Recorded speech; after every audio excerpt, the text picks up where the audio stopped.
Hey, what's up? Welcome back to another Real Estate Lunchbox. I am your host, Leon Duncan. Let's do an audio check because technology been playing with my behind. Woo. Technology be messing with your boy.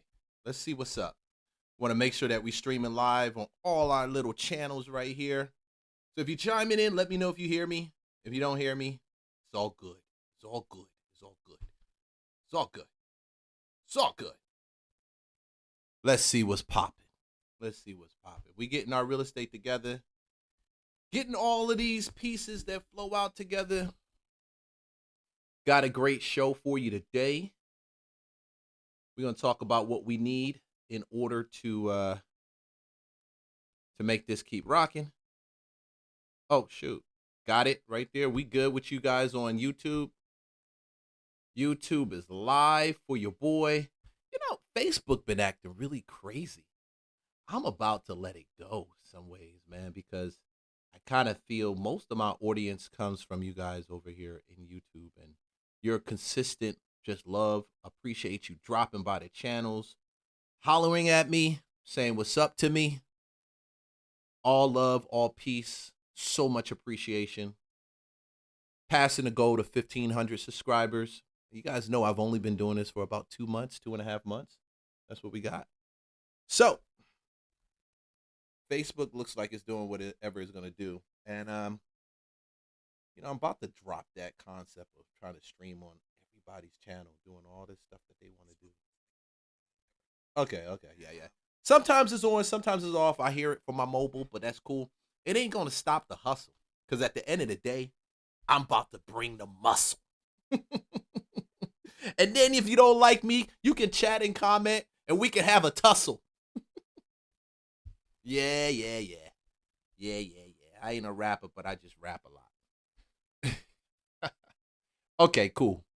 So if you're over there in Facebook land, in YouTube land, I appreciate you guys so much. Thanks for jumping on here. Thanks for sharing. Thanks for showing your boy some love. Somebody told me YouTube's been acting really crazy over the last, yesterday, matter of fact. Somebody told me that. I don't know if YouTube is really if it's really acting that crazy, but I can't do my chat. Something's going on with YouTube. People are right about that. I mean, I didn't notice that till this morning. There's a couple times I did a couple videos on YouTube. And if you hear audio, if it's too loud, let me know. Shoot me a chat. Well, look, I can still pick it up on the screen. Put a chat in there. Let me know if it's not coming through clear. I appreciate you guys just for showing up. And of course, if you don't know who I am, 18 years in the real estate business, actually 19 years. I keep saying 18. 19 years in real estate. Yeah. 19 years in the real estate space. I am an investor, wholesaler, broker, agent, bought and flipped property. 20 years married. I've dealt with it. And one thing I know what gave me the compassion to do this, because you got a lot of these agents and investors, everybody flying around here doing a bunch of other stuff. I like to talk about what's really happening out here in the streets, what's happening in politics, what's happening in real estate, because the thing that I didn't benefit from was when the market shifted back in 2007. There wasn't enough commentary out there, enough people to give advice on what to do and how do we position ourselves to actually make money. You just had a bunch of people that did what they did, and if you met them along the way, good for you. And they share with you, good for you. But if they never share with you, you would be out, like lost. And that's when I had friends that were buying houses at 5K, 6K, 3K. Yeah, they were buying them. And making a little money, So this is not just about real estate. We're going to talk about the streets, because I'm going to tell you, don't let nobody fool you. Real estate is still a good thing to be in. It's still a great thing to be in. You just have to have the right business model in real estate. And if you're an agent and you want to scale your business, look at what I'm doing. I do this 5 days out the week. All you got to do is go to the description. Just pick up that agent packet right there, investor agent packet I put together as a free giveaway.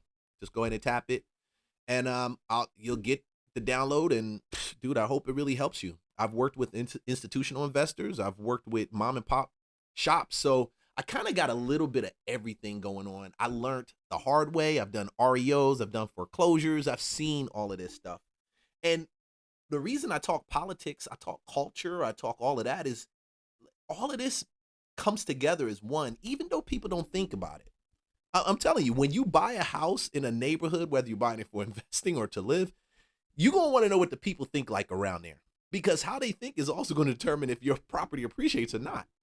But more importantly, if you know what's going on in society, you can pivot and make some bags. So as a content creator, real estate investor, dude, I'm just trying to put out as much as I can to help the people. And before all of that, I am a child of God, and my Savior loves me and God loves me. And I'm going to share with you at every turn the mindset of grace and the mindset of God, how it rocks. So we started doing series, and it's going to focus on living in Atlanta. If you go and look at my playlist, I touched on it a little bit here and there, but I decided, we were hanging out with my wife for Valentine, and I said, hey, I'm going to do series from now on. Every time I do some type of reaction video or we talk about a topic, it's going to go into a series. So I'm going to have specific series that I feel is going to help people, give them more information, not just on real estate, but life. And I talk a little bit more about that at The Real Leon Duncan on that channel. But on this channel, I talk real estate, culture, all the good stuff. I just do a deeper dive into that, messing up your mind and making you think twice about some of those things. But one of the coolest things I like to touch on is what's happening in the streets, man. Because everybody talks, but and we do all this commentary on Facebook. We all these reactions to what people say, what they put out there. So let's talk about what's going on in the streets. This is part of the Living in Atlanta series. Oh, no. Let's go. Let me tell y'all something. When it comes to living in Georgia or Atlanta, as a woman, it's hard to make friends. It really is. Why do you want to take my body? Have you ever thought about just drinking wine, having our kids play in the other room while we sit in the garage talking about these niggas? Like, where is the girl's girl culture in this place? Like, where is my girls at? Because, no. The other part of that is we live in Atlanta, where it's black. That's the biggest part I hear about in Atlanta is just the fact that people can't network together. They just can't seem to find people to hang out with or network with. And my opinion is you probably don't need to hang out with everybody, because some of these people in Atlanta, they come here with ill intentions. I've met them. They squandered money out of me already. and I'm trying to help you. Okay. I'm really just trying to help you. And it's black, and people empower black. But also, living in Atlanta, the manager of my bank is black. Mm-hmm. The manager of Publix is black. The manager at Chick-fil-A, black. The manager at the Family Dollar, black. Like, everywhere I go within like a 5-mile radius of here, it's just black. And it's normal. Yeah. So I don't get that same sense of not belonging in Atlanta. We see the successful black men, but we also know that, bro, we're in the South, and all I got to do is go outside of 285 and get looked at a certain type of way. Now, I'm gonna hit that mindset. You guys, listen, I've never experienced that going outside of 285. Matter of fact, I live outside of 285. Nobody looks at me any crazy type of way.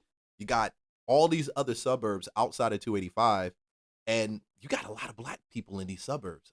When I moved in my area, shoot, it was about 25% black.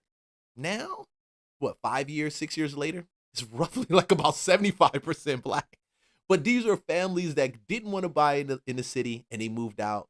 You know, good people. So don't think just because you get out of 285 that you're going to meet some craziness. And I know some of y'all talking about North Forsyth. I've been up there too, Big Bear. People just look at me and let me keep doing what I'm doing. So don't believe the hype. This is just his opinion, his perspective.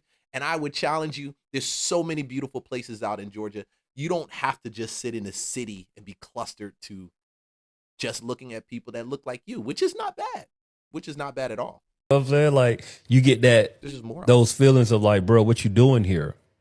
And sometimes they don't even have to be the words have to be said. You can just feel it. Yeah. You walk into place like we've been, even me and my wife, we've been places where like we'll look up, and because we've been in Atlanta for so long, we're so used to being elbow and elbow with black people. It's times where, bro, we can go to a place and look around and be like, bro, it just ain't. We the only black people in here. The Black Men Think Podcast. Oh boy. Black Men Think Podcast. Yo, shout out to you guys. People are talking about the benefits of living in Atlanta because there's a lot of cons, right? There's a lot of reasons why you should not live in Atlanta. But one of them is definitely not feeling like a minority, feeling like there are so many other people like you, but it also makes things more competitive for you because it doesn't make you stand out that you're educated, that you're attractive, that you're about business, that you have a business.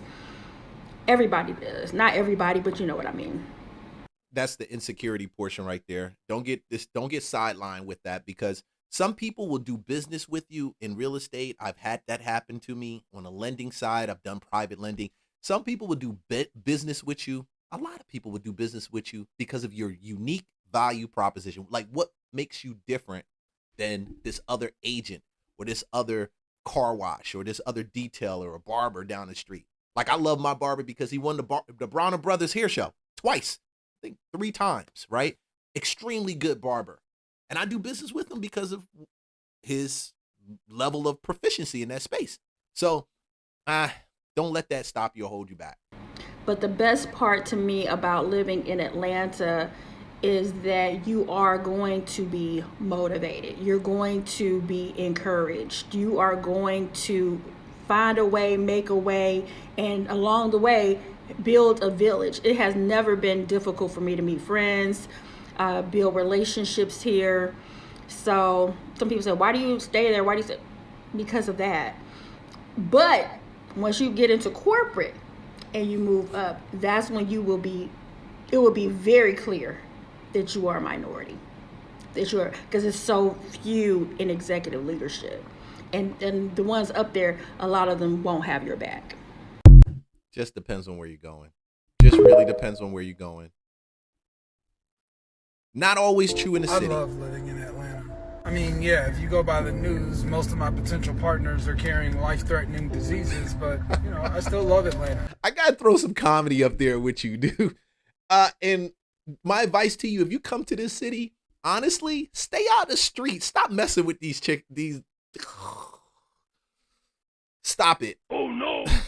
Just don't do it. I don't care. Atlanta's one of those only places where you can go to the strip club and you can go down certain streets and you'll see some things that you really shouldn't be partaking of, but you'll go to those strip clubs and lie. You like, Leon, how'd you know? Listen, we're going to keep that stuff private. But the reality of it is it's fully blown in the middle of the day. Like, I've been wondering where these dudes come from. And they just show up at noon at the strip club. Now, you got some strippers and some strip clubs that they serve chicken. My boy Trev know what I'm talking about. They serve some chicken wings out that mud. But listen, and people, I've seen girls go to that spot to actually eat. It was crazy. They like, yeah, we just here to eat. Dude, but stay out these streets, man. Stay out these streets, bro. I'm just celibate to compensate. I mean, I love living in Atlanta, and sure, it's a little bit hot and humid, and sometimes my leather seats burn me, and sometimes I have to run my AC for $400, $500 a month, but you know, it's worth it because I love living in Atlanta. He's not wrong about that $400 to $500 a month.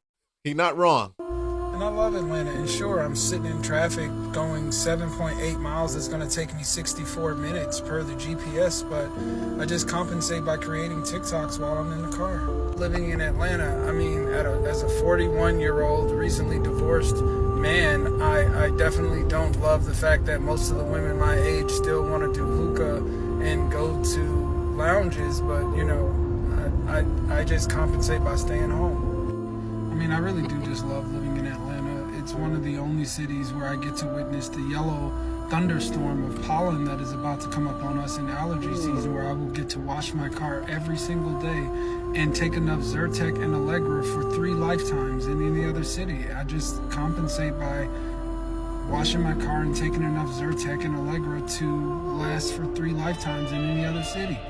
I'm just playing Atlanta. You know I love you. Listen, He ain't lying though. There are some times that you'll probably get it like 2 to 3 days out in the spring. Some people see it more, and it really just depends on where you're at. You'll come out in your car if you left it out that night, pollen. Literally pollen. Like the whole car looks like a pollen car. Like it's crazy. That's why they got a bunch of car washes around here. And they'll give you the subscription. You take your car in and you'll end up washing it every day. But he's not too far off with that. And I notice it's been getting better though. I don't know if people can say it's climate change. Back in the day, like November, October, you would have winter. Now you've got winter starting in the middle of January, snowstorm starting the start of February. Atlanta's a unique place, man. Very unique. Atlanta is real different when it comes to this rainbow thing, this LGBTQ thing. I don't know what y'all got going on down here, but baby, I'm not that gay. And let me tell you what I mean when I say I'm not that gay. Listen, I like women. Girls, girly ones. Do you hear me with what I'm saying? Girly girls, okay? Now, since I've been down here, straight dudes try to talk to me, and in my opinion, if you try to talk to a stud and you're a straight man, you're gay. I mean, look. That's just my personal opinion. Does she look like a stud? She look. I can see it from her talking. You hear her voice and everything like that. But I'm pretty sure some of these studs down here, y'all be messing up some of these dudes, man. Because I seen y'all step out just one piece heels, and I'm supposed to interpret that you are a stud. I don't know why I should interpret that. You don't look like a stud, and y'all know what I'm talking about. Don't act like you don't know what I'm talking about. So if you stop putting goods on the shelf that look like cereal, you stop putting the cereal on the shelf, you'll find out that we will stop taking this cereal off the shelf because it's not there. Dress like a stud if you're a stud. Don't dress like one of these women that you can't tell the difference. Some of these studs dress like that. Y'all do.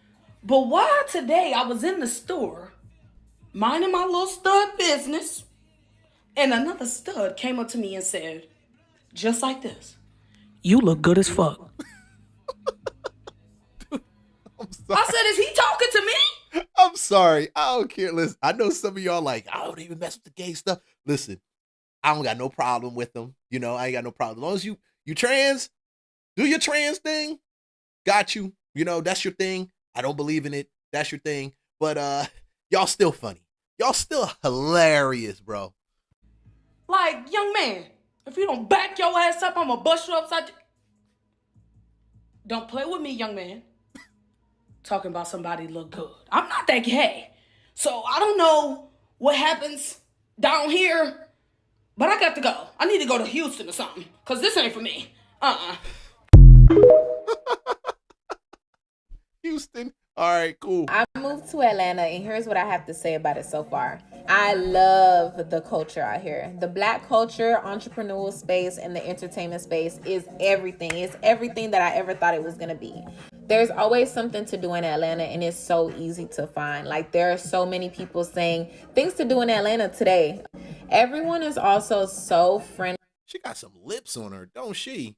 Go ahead, girl. Keep on. In Atlanta, honestly, I'm loving the Southern hospitality. The dating space out here is tea. Like, if you have been struggling in your dating life, I don't care what anybody says. I see all the videos about how Atlanta men are not shit. But listen, that is their experience. My experience, the men here are the shit. The men here are the shit. That's true. I'm glad I got a female video that actually says that. And it's because I got to give props to the dudes in Atlanta. It's some really good dudes in Atlanta. A lot of them be single. Well, not a lot of them. I've seen some 50-50 single. There's some really good dudes out here. You know what I'm saying? hit her up, man. Yo, shout out to the content creator on this, Kay. Go ahead, girl. Men here have the utmost respect for women, and they court you, they treat you right, they're not on games. It's all about how you carry yourself and how you display yourself, because if you are moving intentional, they're going to move intentional with you. I would say that. But again, there are so many opportunities in Atlanta, and not just the entertainment and the entrepreneurial space, but I'm talking about tech, finance, all the things. The opportunities of Black success are in Atlanta. Okay, cons of Atlanta is the damn traffic. Listen, the traffic is worse than Miami, and I never thought I would be saying any traffic is worse than Miami, but Atlanta got it. Okay. Also, the weather changes like, I don't know. It could be 30 degrees in the morning, then 70 in the daytime, and that just blows me. That she's not lying about that. Yesterday, it started off like near 30. I'm in the studio working and in my office, and dude, I go out at 2:00, like out on the deck. It's freaking 71 degrees in the middle of February. Only in Atlanta and Florida. Overall, though, y'all, I genuinely love Atlanta. Like, I don't see myself moving anytime soon. Like, I'm definitely gonna be here for a minute. If you've been thinking about moving to Atlanta, definitely make the move. Yeah, hey, some of y'all don't bring your politics down here. I ain't got time. Somebody who lived in Atlanta for 8 years, I just want to give some feedback, because I see a lot of people move to Atlanta. They expect it to be a one way, but then they get on here and they bash Atlanta just because it didn't go the way that they expected. You never ever want to move somewhere, first of all, without being prepared. I mean, having a couple of racks in the bank. You need to have a car that you've paid for, not one that you are paying a note on. You need to know people down there. Connections is very important in Atlanta. If you ain't got no connections, you ain't got no business going. You can make it down here without connections. You can always meet new people and build those connections. I say just be careful who you let into your inner circle, because there's a lot of people that move to this city and they don't carry good intentions. They know Atlanta is one of the scam capitals, so they come to scam and to get a bag. Tiffany Haddish, she's already down here. coming from Michigan. I'm telling you. So you just got to protect who you let in your circle. Networking isn't always necessary. You should spend more time building and creating your thing. Remember that very old statement? If you build it, they'll come. That's exactly it. Because you're going to run into some very sketchy ass people. And one thing about Atlanta got a lot of transplants. Most of the time, it don't even be the people that are born from there that are the problem. It be the transplants. It be the people that be from everywhere else. And you got to remember that a lot of people migrated there after Katrina. You also want to not go there looking for love. Atlanta don't love nobody. Atlanta love image. Okay? So that means that if you're either in a relationship right now or you're married right now, don't move to Atlanta, baby, because you'll end up being their divorce. Ooh, that's a good one. I've met guys come down here with their wife, their whole blown out family. 9 months later, 6 months later, the wife is either going back to where they moved from or they going back. And most of the time, it's the wife leaving them because they came down here and started clapping some cheeks. Congratulations. Well done. That's cool if you ain't got a wife. If you ain't got no commitments, let me tell you, you're a married guy. Keep your thing where it's supposed to be. You don't need to sit around here and chase these girls around. They will drain you. If you're a woman, make sure that Negro got a job. Make sure he got a job and he got some type of bag. I'm not saying you got to be Fortune 500, 6-figure, 150, 200,000. Damn, be dedicated to something that you do every day, and you're just not at home watching, reruns of Friday. That's all I'm saying, And y'all know what I'm talking about. Y'all really know what I'm talking about. If you from Atlanta, you know what I mean. Because certain times you can drive down certain streets, because I'm in real estate, I'm just driving down the street, and it just seemed like everybody is out. She on the porch, he on the porch, man. Come with intention. You have to be intentional. it on, beat it on, skeet it on, and disrespect it, because it's a whole nother energy that will literally break up your relationship. And anybody can tell you that I'm not lying to you. Atlanta is a whole nother beast that is not meant for people who are trying to be in stable, healthy, happy relationships, unless you are already there and you've already went through the struggle that Atlanta will bring your way. You need to already have a mindset of where you're going to live at. You need to already know that the rent is going to increase by $200 to $300 every year, okay? Which is why you need to circle back to having a couple of bands already set aside before you even move there, which is why you need to circle back to already having a car. Yes, the MARTA is okay. The MARTA may be smarter at some times, but as somebody who was on a MARTA for 4 years, it is not a guaranteed source of transportation. In fact, when COVID came, I had to literally deal with the fact that MARTA went from having almost 60 different buses to only having about 10. Networking is a plus, but also be known that everybody who say that they run a business, everybody who say that they can help you, they are not there for your best interest. A lot of people are only out to see what they could get from you, and a lot of people only stick value when they see that they could get something from you, because once it all falls, they gonna disappear like Casper, and that's real shit. And if you are an artist and you think that you about to go to Atlanta and you just about to take over, what? You can't take over that city, baby. Atlanta is very supportive of their own artists. In fact, I remember when T.I. got out of jail, he played that man's song 5 times in rotation. 5 times. 5. Okay? Atlanta, they will not let you take over their city. They rock with their own, and they're going to rock hard with their own. So the best bet that you could do is get connected with an Atlanta-born native who's in the industry. Because thinking that you about to come down there from a whole nother city or a whole nother part of the country and you about to do some numbers, you got another thing coming, and that goes for any business. If you're thinking about moving to Atlanta, don't let these people tell you Atlanta is just this horrible, terrible place. It's really all about who you know and what you know. Face card is everything in Atlanta. So if your reputation is good, your money is good, your conversation is good, you're going to be good. Don't let these folks tell you something that they don't know about just because they went out there without understanding the politics of ATL. Oh, yeah. And there's a bunch of politics in the ATL. So, hey, like, subscribe, follow for more content.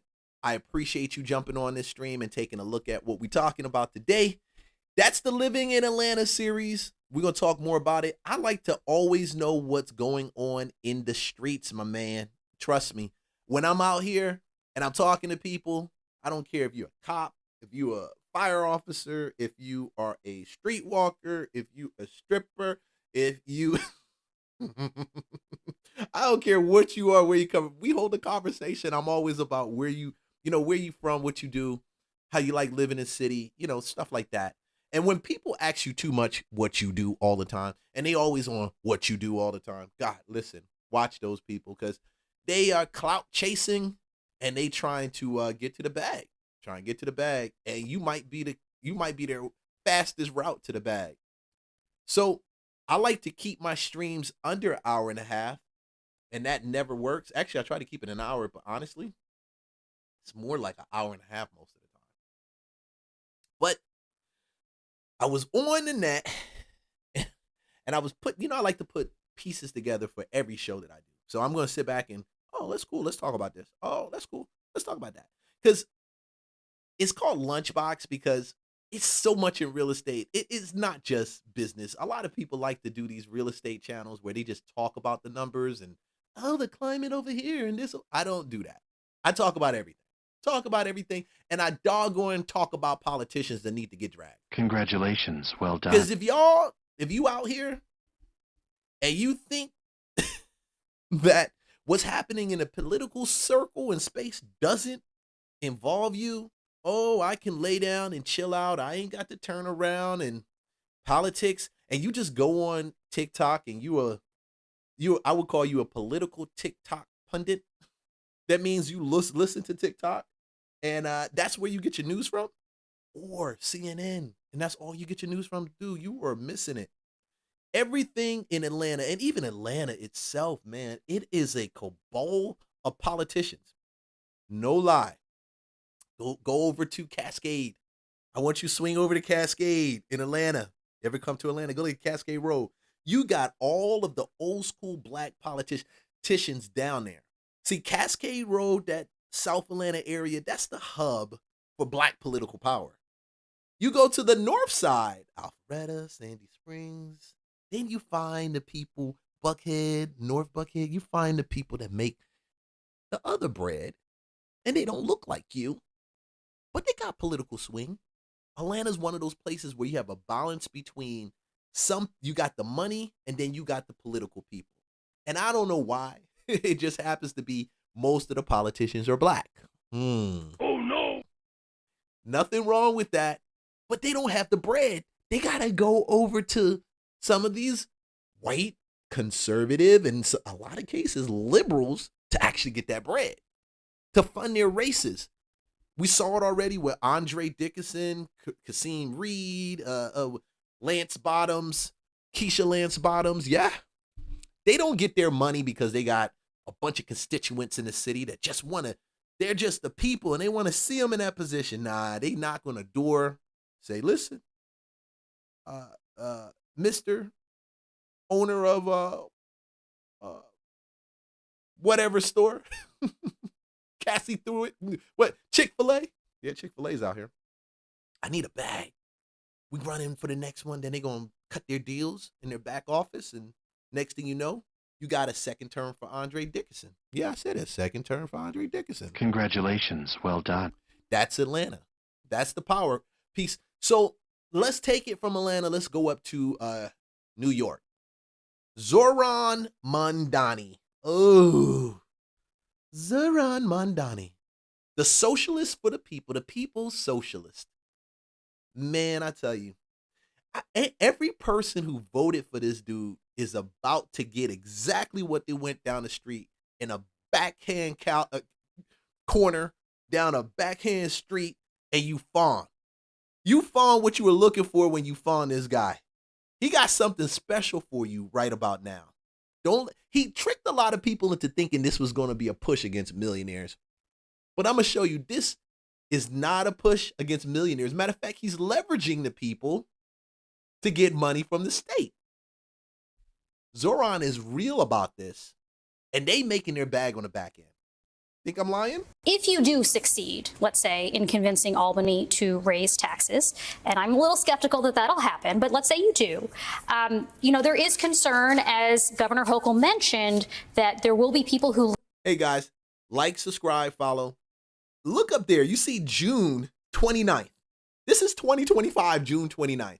This is the lingo he was talking about at that time.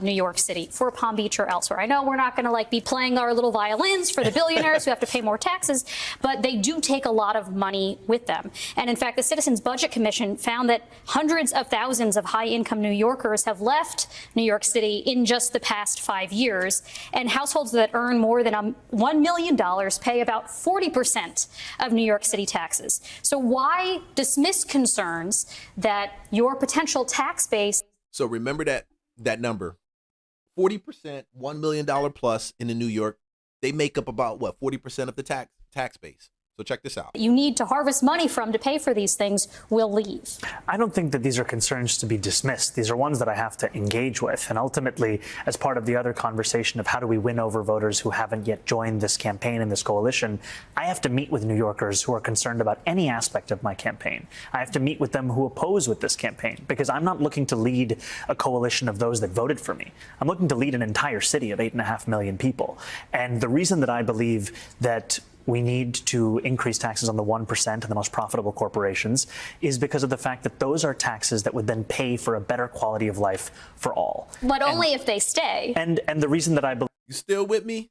This is the rhetoric he was talking about before he got into office. That they would stay, because I want them to stay, is that when the Fiscal Policy Institute did an analysis of the top 1% of New Yorkers, they found they leave at 1/4 the rate of other income brackets. And when they do leave, they go to other states that are considered high tax, New Jersey or California. I've seen this study, and I have to say I'm a little dubious, because we're talking about a major change in the tax system that would hasten departures that are already happening. Again, we've lost hundreds of thousands of wealthy New Yorkers already. We now have more millionaires than we did in 2021 in this. Okay. Stay with me. More millionaires than 2021. Now, this is Zohran Mamdani's tone as of, I think, about 2 or 3 days ago, right?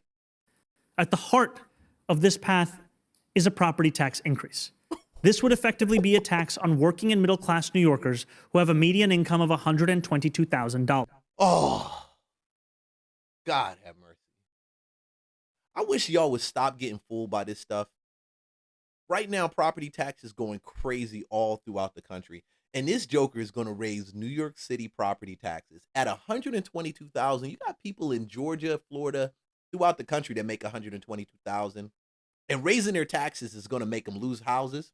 So if you're renting a house and you're a renter, this is for you, because you may find out that there's a foreclosure ticket on your door when you walk out one day because the owner can't handle the taxes.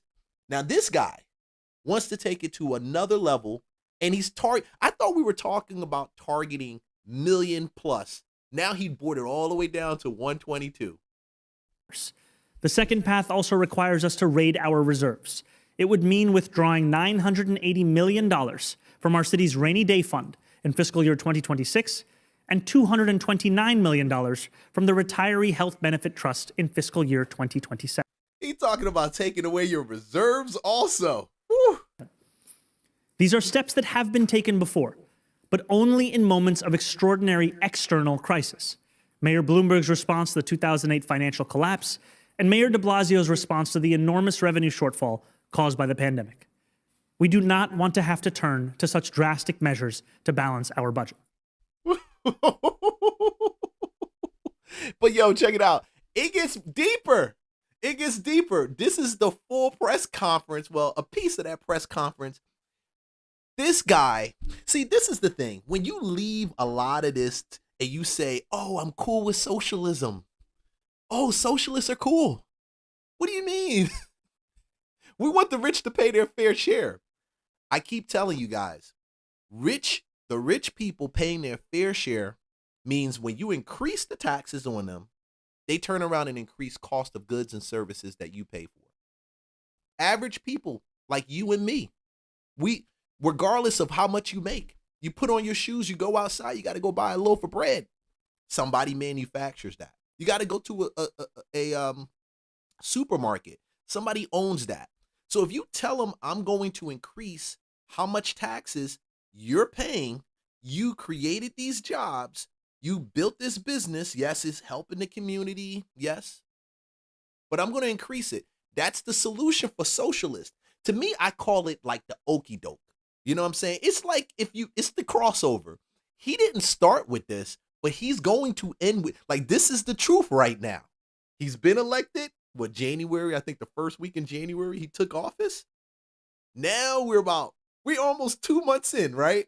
Oh, there's a bunch of money that's lost. I inherited this bad budget. Oh, I got to raise taxes. I'm going to say, you said you were going to raise it on the millionaires. Why is the average person at 122 about to feel a hike in their property taxes? This is a fiscal crisis that was not created by working and middle-class New Yorkers. It should not be placed on their backs in order for the city to resolve it. Mayor Zohran Mamdani repeatedly emphasized he does not want to raise property taxes on New Yorkers already struggling to afford their homes, nor dip into the city's rainy day fund. He's presenting state leaders with an ultimatum to help him fill the $5.4 billion hole in the city budget. Raise taxes on millionaires or corporations, or he'll have no choice but to raise those property taxes. The mayor was asked repeatedly about if New Yorkers would feel betrayed. We're not talking about free buses. We're talking about dipping into the rainy day fund. We're not talking about taxing millionaires. We're talking about taxing working class people.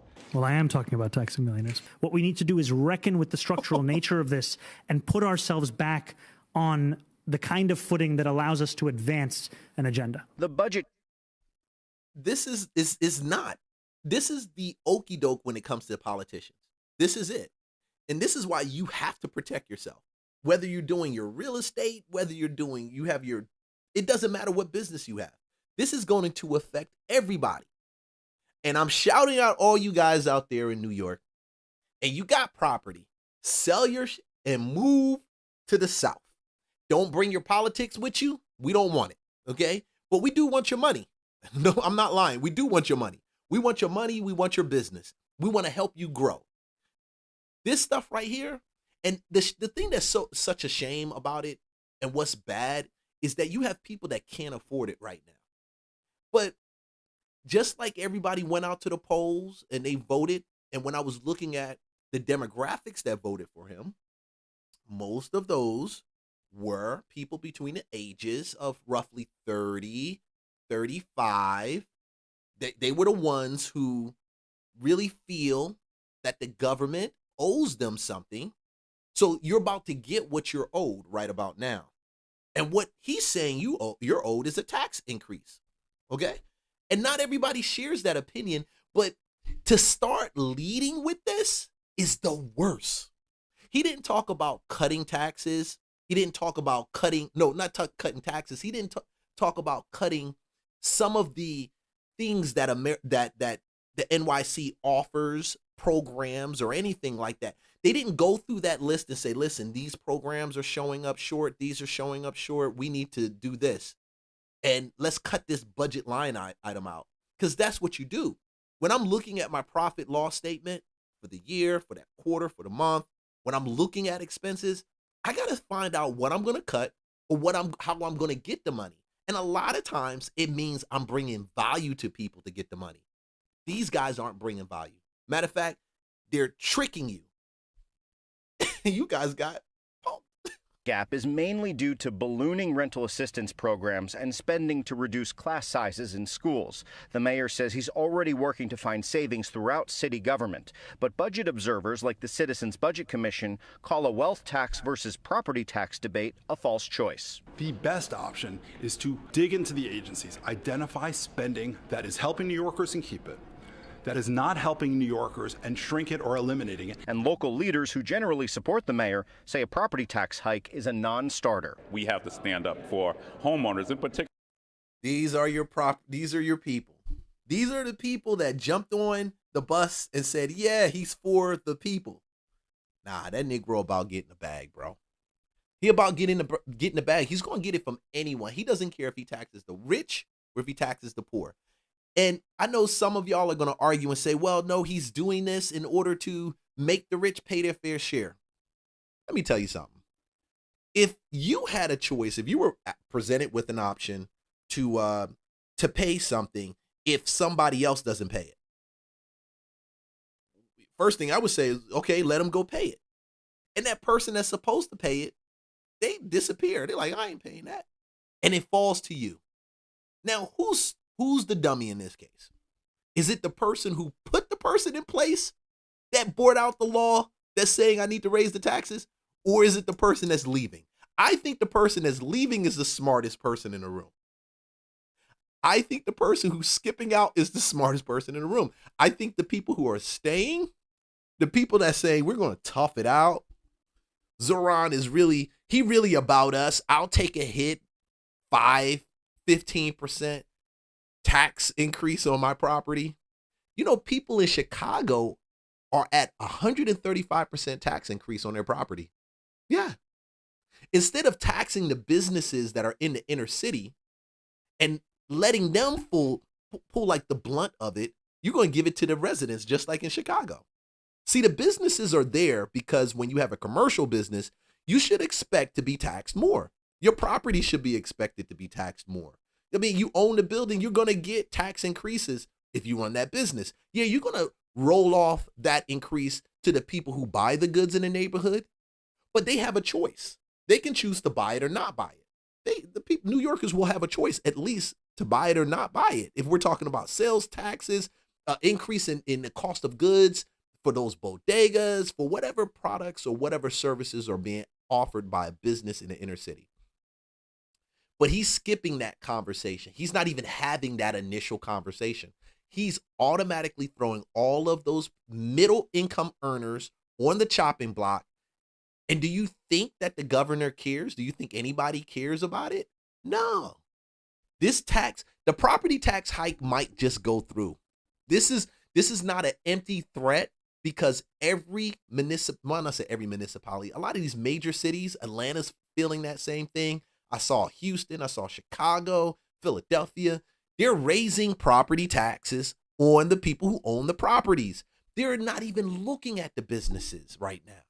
crazy insane. Black and brown homeowners who have always been disproportionately taxed. Governor Kathy Hochul has worked with the mayor on the budget and is already pledging more than $3 billion to help pay for his child care plans and to stabilize the budget. She, too, is skeptical of new taxes. I'm not supportive of property tax increase.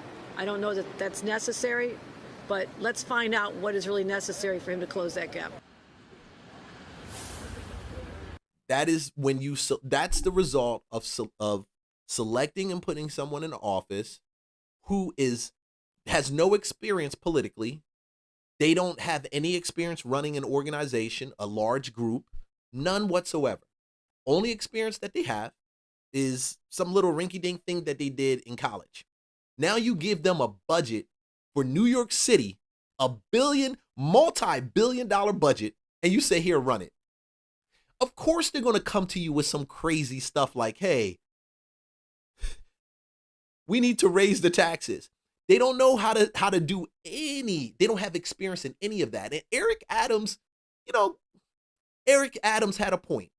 I think not just Eric Adams, what's the new Cuomo had a point too. When they were all running against him, they said this guy has no experience. They were completely ignored. Experience didn't matter. We wanted social ideology running, that the socialist ideology, we needed that at the helm. And this is what you're going to get.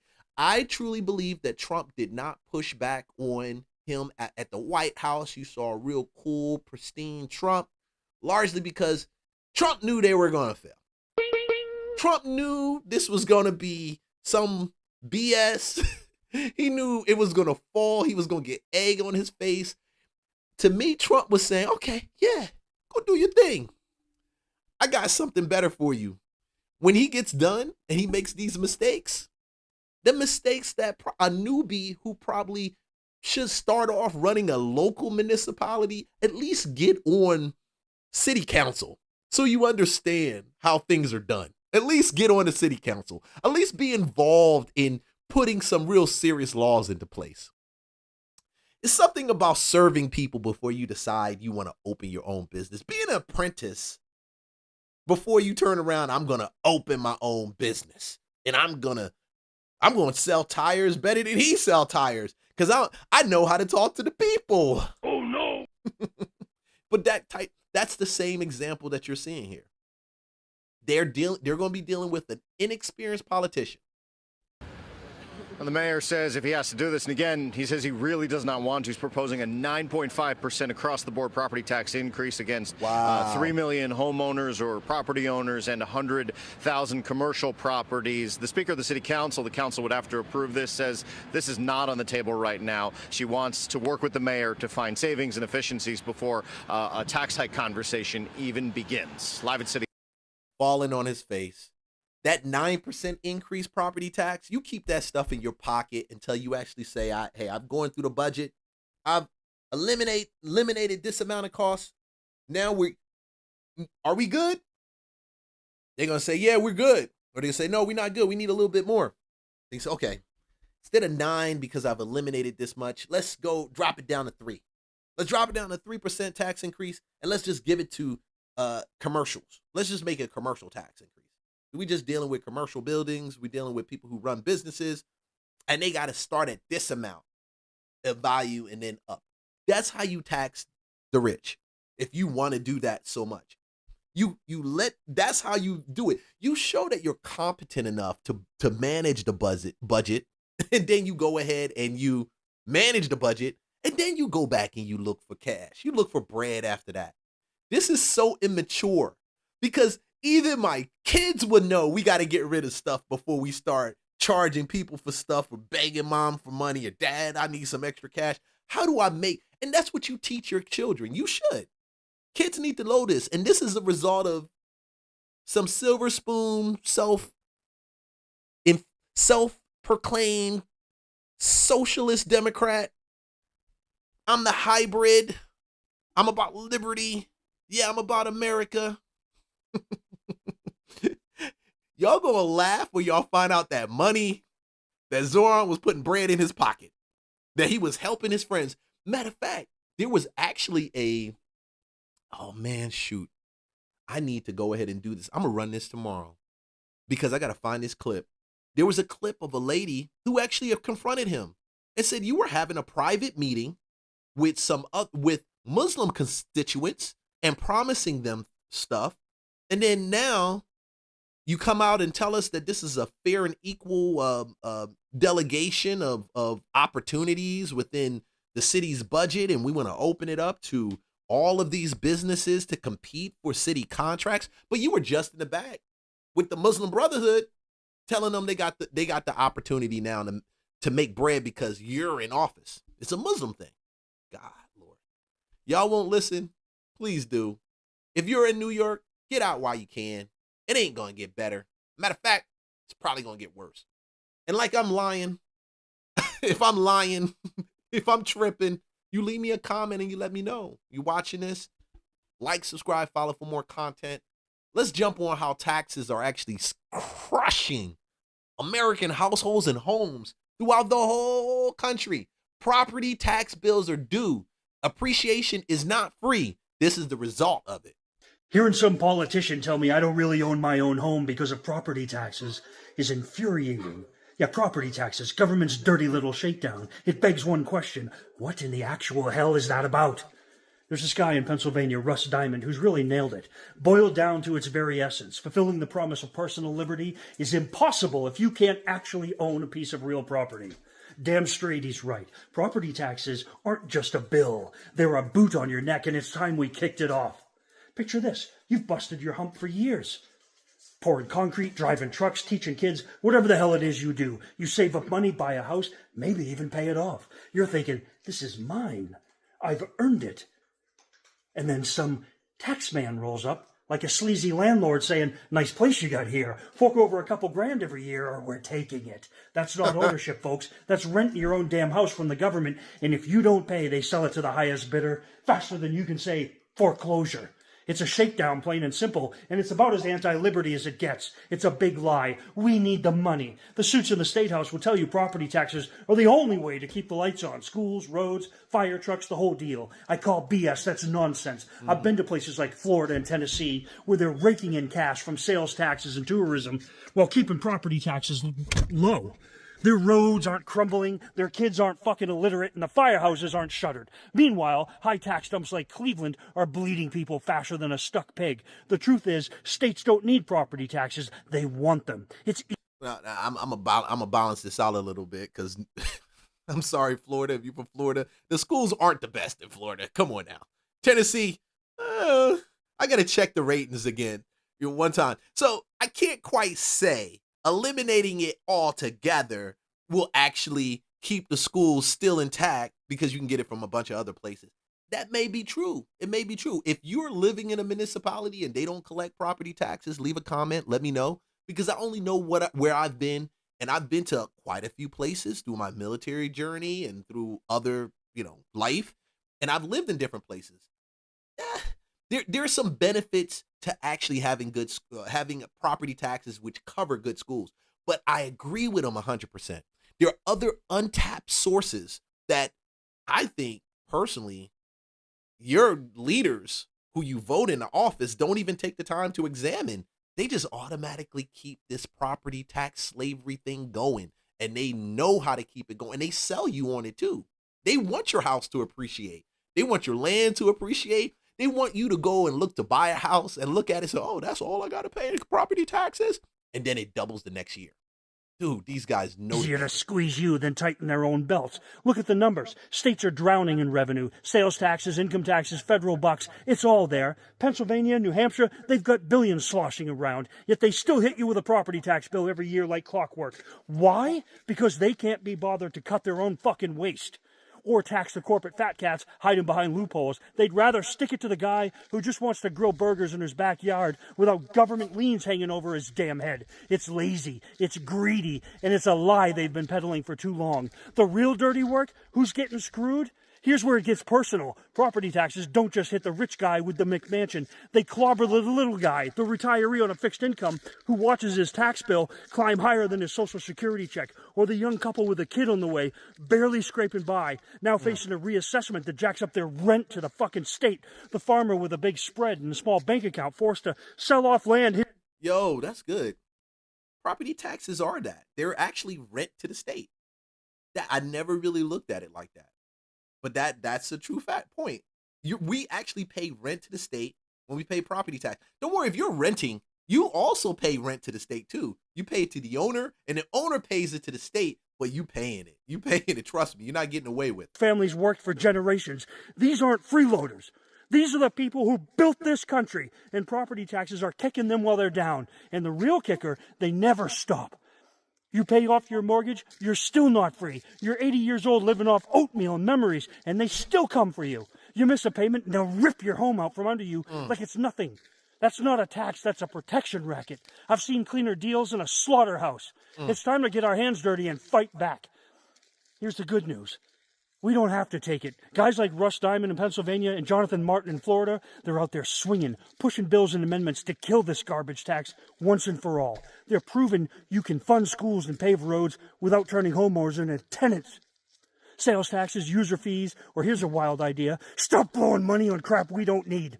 It's not rocket science, it's common sense. So you with the toolbox and the mortgage, stand up. You deserve to own your own home, not lease it from some pencil pusher who's never held a fucking shovel. This isn't about dodging responsibility. It's about demanding fairness. You've earned that roof over your head, and no government goon should be able to yank it away from you because you didn't pay their fucking toll. Join the fight. Back the rebels tearing down the scam. Let's make property taxes a bad memory like 8-track tapes or fucking leisure suits. Your home's not their piggy bank. It's yours. Time to take it back. Let's get to work. See this shirt? Never back down. Watch your top knot.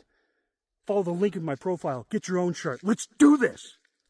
Baby, let me tell you shout out to that content creator, man. I'm going to leave his information in the main description because, dude, that boy had a lot of energy, but he was right about it. You don't sit back and think about it till you realize, dang, I'm paying tax to the I'm paying rent to the state to live here.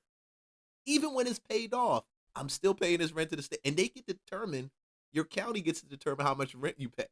Being a homeowner is not for the weak.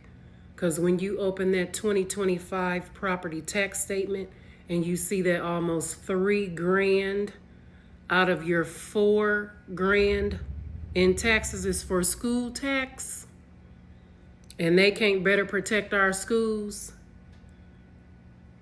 what is really going on? I live in the state of Georgia.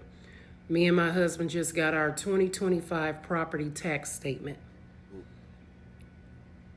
Almost $3,000 for school tax. What do they do with that money?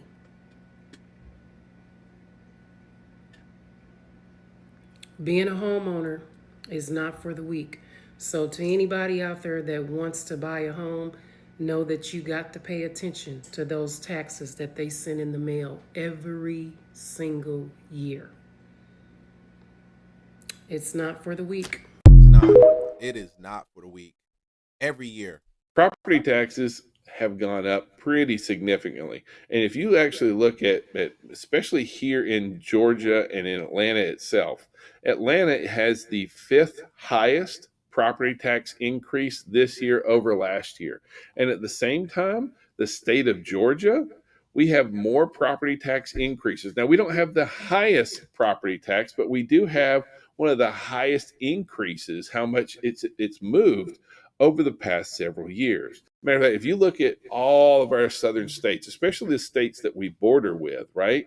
The average property tax in Tennessee is around $1,300. The average property tax in South Carolina, around $1,300. In Alabama, it's closer to $800. Now, here in Georgia, it's around $2,700 is the average.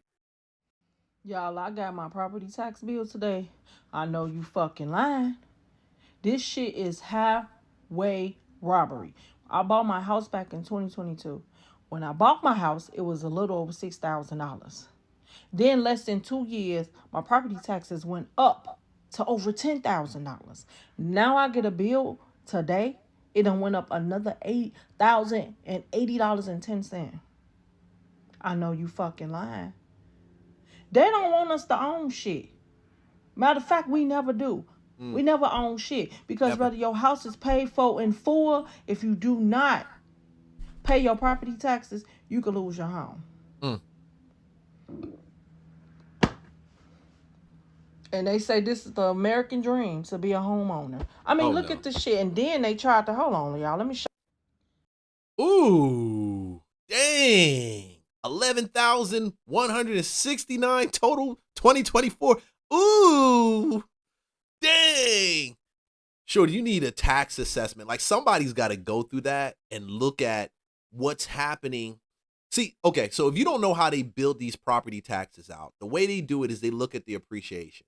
They want to see what in the neighborhood appreciated, and then they say, okay, it appreciated by, and they do this based on the sales. So if your house next to you, your neighbor's house next to you sold for 100,000, 50,000 more than yours is comparable to them. So they're going to say, okay, we see what it should be assessed at. This is just about the value. If it's pretty close, same bedroom, same bath, square footage, we're going to use that as an example. All these things come into play in determining how much you pay in property tax. Man, if you rent property and you're renting a home, this is why the price goes up every year. This is why the owner has to adjust how much he charges for rent because of stuff like this. That's crazy. Then I qualified for the homeowner's exemption, right? So what they did was they took it up to $13,443. They took the homeowner's exemption up $2,274.48. Look. $11,169 for this year's property tax. Hold on, let me just stroll up just a little bit so you can see what I'm talking about. Let's do the comparison. Look at this shit. Property taxes was just $10,089. Y'all, they taxing the fuck out of me for no goddamn reason. Like, I mean, anybody can relate to what the fuck I'm saying right now? Because what the fuck is going on? Like, and then we got Orange Face. He's signing everything else but making these goddamn property taxes go to fuck. Sign an executive order for that shit. The fuck? Oh my God. Hey girl, potty mouth. Hey, I'm Victor Marks, and right now I want to tell you what's happening in Colorado. The homeowners, we are staring down the barrel of a potential 40% jump in property taxes. That's not just a bump, it's a full-on pothole that will rattle your teeth. Whoa. Yeah, I'm going to cut him out right there. Listen, there's been a proposal to remove like the whole property tax thing. So they're trying to do it in certain municipalities, certain places. They're trying to get rid of it. But do I think it's going to stop? No, I don't. It just lines too many people's pockets. It's just too many people make money off of it. And then you have incompetent people who balance these budgets that don't know that they can find this money somewhere else, or they're not even challenged to find the money somewhere else. Back here at home, several states are looking to eliminate property taxes to ease the burden on cash-strapped homeowners. But such a move won't be easy or cheap, and some warn that it could lead to a spike in taxes on income and sales. Here's ABC's Alexis Christoforous. Tonight, some states are looking to lend a helping hand to homeowners feeling the pinch from rising prices, elevated mortgage rates, and now soaring property taxes. This week, lawmakers in Kansas will hold a special session to consider an annual cap on property taxes. It would be helpful because right now it just feels like runaway property taxes. You don't know what's coming at you. It'll be their fourth attempt at passing the measure. But proposals to curb property taxes, which pay for things like local schools, roads, and fire departments, have frustrated homeowners across the country and will appear on many ballots this year. Voters in Colorado and Georgia will decide to cap all property tax revenue. Nebraska may take up a similar measure. Idaho and Michigan are considering getting rid of property taxes altogether, something experts warn could lead to a spike in income tax and sales tax. If you set that number too low, you are tying the hands of your local government, and you're eroding their tax base. Years of high interest rates and low inventory sending single-family home values up more than 50% nationwide since. That's it right there. That's the reason why the taxes are high. There's always a balance when it comes to appreciation. Somebody got to pay for it. Somebody got to pay for it. They see you making more money on your property. They see your property going up in value. They said, hey, we need a little bit of that appreciation bread. 2019. At the same time, the median property tax bill has jumped more than 26% to nearly $3,000 a year, putting the squeeze on household budgets. Linnell Griffith, a mother of two, has lived in Kansas nearly her whole life. She says her family had sticker shock when the tax bill on their home went up nearly 40% in 5 years, which has meant less money for other things. It means not as many gifts at Christmas time. It means not a family vacation. It means it affects our ability to pay for a college education. Some experts say Wyoming is a good example of a state striking the right balance when it comes to property taxes. Instead of an across-the-board cut, lawmakers there recently capped annual increases and targeted additional relief to some seniors and veterans, ensuring that those homeowners who need help the most are getting it. Lindsay? Alexis, thank you. Woo. Don't hold your breath too long. I think Georgia's probably going to cap it. I don't see Georgia turning around and completely eliminating it. I just don't.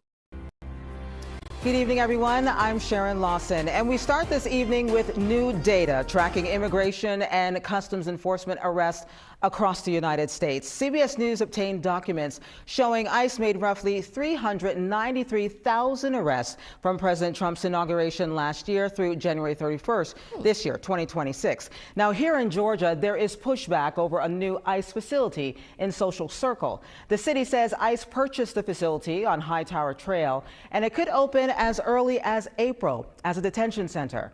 Our Brian Unger is hearing from that community about the controversial space. Of the half-dozen residents we spoke to who declined to appear on camera, even among supporters of the administration, people are opposed to this detention center, which reportedly will hold up to 10,000 detainees. That's more than twice the entire population of Social Circle. Nearly everyone disapproves of this detention facility because of its proximity to a brand new elementary school, which is, and I can agree with them on that. They make it seem like they're opposing it based on the fact that it's a detention center. The reality of it is, listen, if you don't believe that we have illegal immigrants and people that are living off your tax dollars, and I just spoke about tax dollars, property taxes, and just increase in taxes, then guess what? This is how they need a place to put these people before they leave. So, but I agree, we do not need this near an elementary school.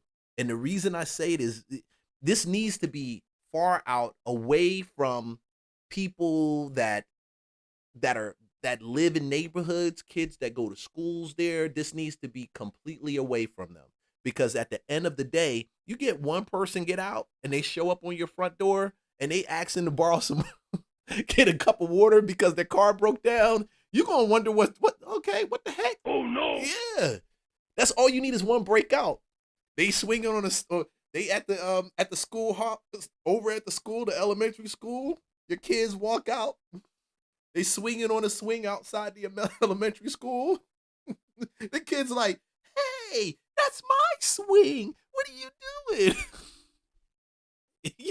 He's like, "Oh, I'm waiting on my ride. I didn't call somebody from the city to come snatch me up." You got to deal with dogs. You got to deal with the dogs, not just regular dogs. But they're going to have dogs tracking them down and all this other stuff. You got to deal with all of that. And then the news coverage. Oh, my God. We already know about the damn news coverage. They cover everything. Illegal immigrants stopped his toe. So I'm telling you. But I do believe we need these mega facilities, but we don't need them in close proximity to our kids. We don't.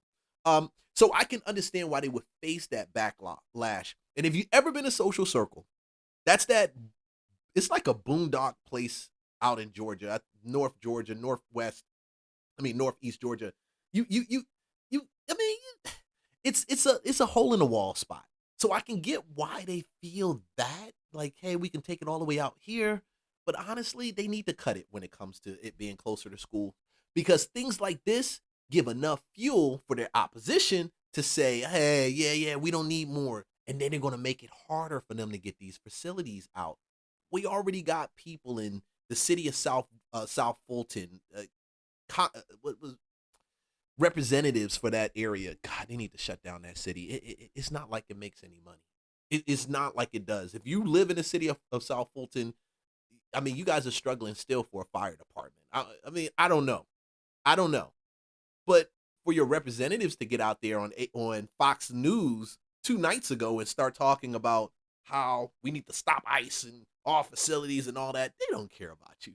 They don't care. They don't give nothing about you. They just want to get voted again back into place. That's it. Less than 1 mile from here, Rick Bird, an architect who designed warehouses like this one and who works with an opposition group called Indivisible, says the building isn't equipped to accommodate such a large detainee population as soon as April.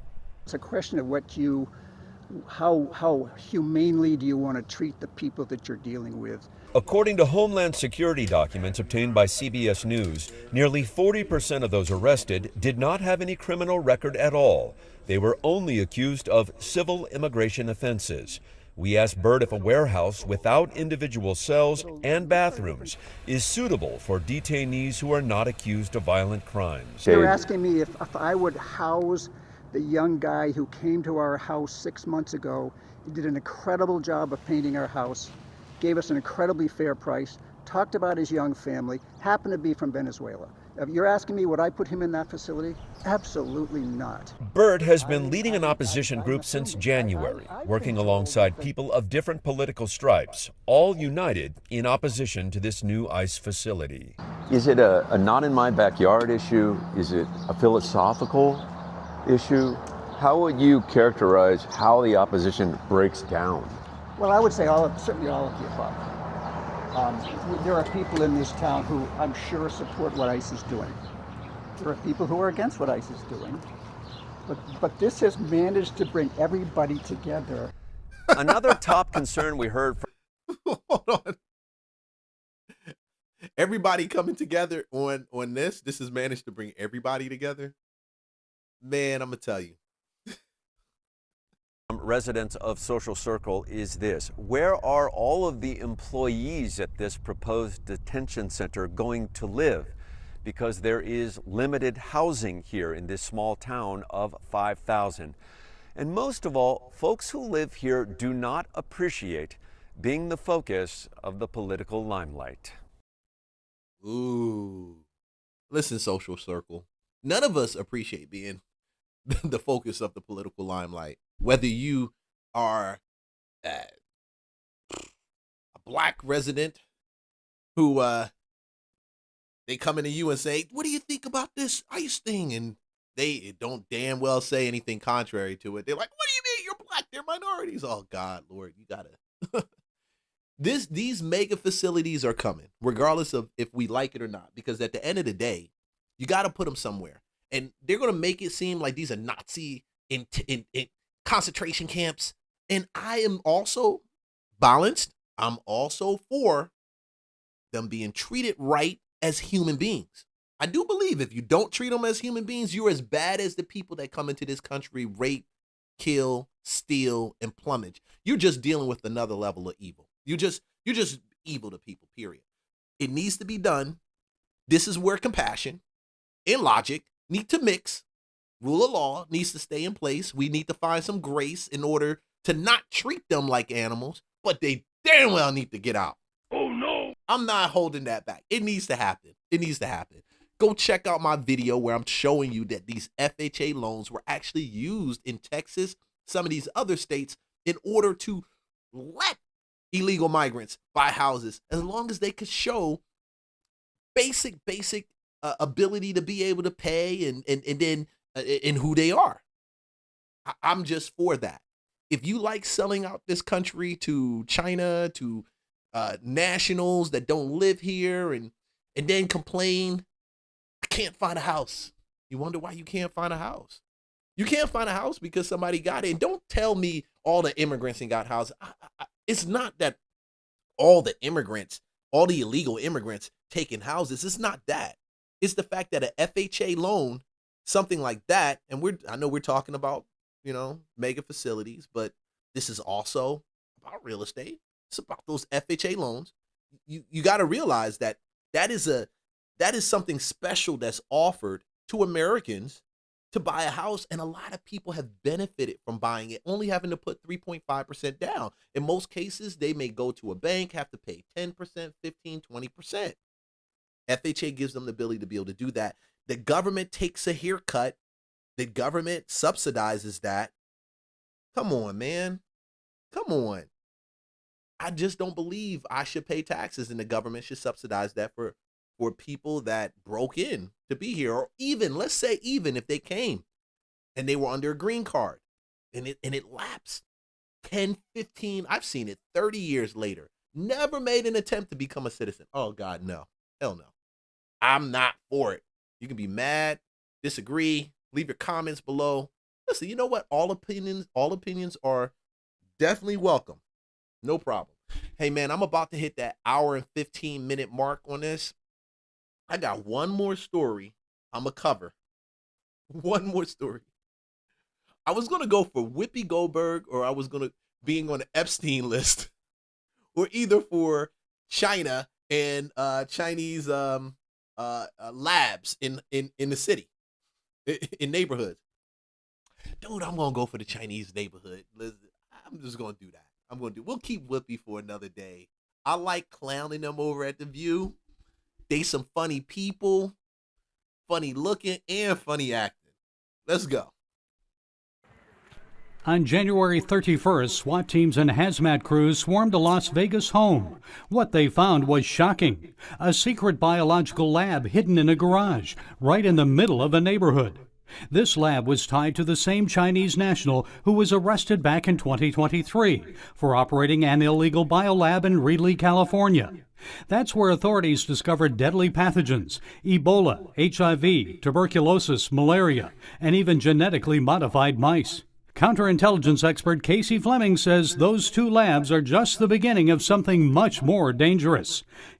So, just to bring you up to speed, we're talking about biolabs that have been found in some neighborhoods that your kids go to live in, you live in. You wouldn't even know that it's there. But Chinese biolabs. You remember COVID? That was created in a biolab, I think they said in some province in China. But we're talking about similar, something very similar, using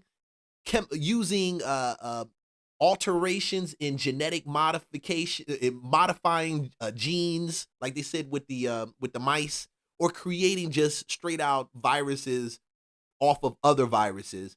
And what's the intention? I say the intention is to wipe out America.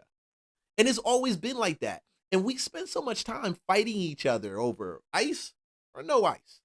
Then we talking about, hey, taxes or no taxes. I don't like Barack. I don't like AOC. I don't like Trump. All these things. And I'm a believer, while we're doing this fighting, they're slowly establishing themselves in neighborhoods, whether it's cartels, in like, I've seen stories of them, man, in like nowhere places in Georgia or other places. And people don't care. A lot of times when a podcaster or YouTuber or someone brings attention to this, mainstream media says, hey, no, you're being racist. You're Chinese people are people just like me. They're immigrants. America was built off of immigrants. Isn't that one of the favorite things they like to say? But these things are happening. And until we can balance it out where we, yes, deal with, we are able to now deal with this issue and then recognize that it's not everybody. Yeah, there's some great people from China and Asia that are here, that are China specifically. We're not talking about Singapore. I love Singapore. A lot of people in Singapore, Taiwan, all those places. But specifically, China is the issue. Because China is the one that's trying to knock the U.S. out of position. China is the one that's selling these cheap TikTok goods to you. And it breaks. Or you look at it like, this thing ain't really all that great. Because they know how to sell you cheap shit. And then you go and buy it. But on the other hand, if you don't know that every Chinese national that was born in China and comes over here, if they're required by China to spy on the U.S., or some of them may have other missions that they got to accomplish. In this case, set up a biolab. Let's do it in this neighborhood. Chinese biowarfare is no longer some far-off threat. One in California was actually in a warehouse area, but this isn't a residential home, so it's less likely to be discovered. But a whole assortment of very, very nasty viruses, very lethal viruses. Was it just an uncommon discovery, or are there more of them out there? You have to assume that there are more out there. The intended purpose is to kill Americans. Fleming is the author of the book Red Tsunami. He contends the biolabs here in the U.S. are just one piece of a much bigger plan from the CCP. 27 years ago, the Chinese Communist Party said, we don't want to go up against the U.S. militarily. We want to do everything but that. So they redefined what war is. We think war is binary, and it involves our military, and that's not the way we can think anymore.